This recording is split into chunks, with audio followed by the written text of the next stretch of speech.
चा बाप जगातला एकमेव माणूस आहे की ज्याला वाटतं जे मला मिळालं नाही ना ते माझ्या पोराला मिळावं. अरे कुणाला नाही वाटत आज की जे मला मिळालंय ते ह्याला मिळावं, माझ्यापेक्षा हा मोठा व्हावा, माझ्यापेक्षा ह्याला सुख मिळावं. जगातला एकच देव आहे, त्याचं नाव आहे बाप, की जो म्हणतो मला मिळालं नाही ना अरे ते माझ्या पोराला मिळावं. बाप म्हणतो अरे मी भाड्याच्या घरात राहत होतो ना, माझं पोरग बंगल्यात राहिलं पाहिजे. बाप म्हणतो अरे मी टू व्हीलर वर फिरत होतो, माझं पोरग भावकीत फोर व्हीलर वर आलं पाहिजे. अरे बाप म्हणतो मी दुसरीकडे कामाला जात होतो ना पण माझ्या पोराला चांगली नोकरी लागली पाहिजे. बाप सांगतो अरे मी संकटात अडचणीत दिवस काढले, माझ्या पोराला सुख मिळावं एवढ्यासाठी बाप रात्रीचा दिवस करतो.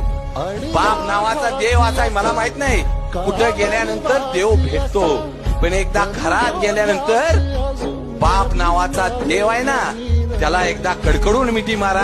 अरे 36 कोटी देवांची फलटण बाद होते बाप नावाच्या देवापुढं.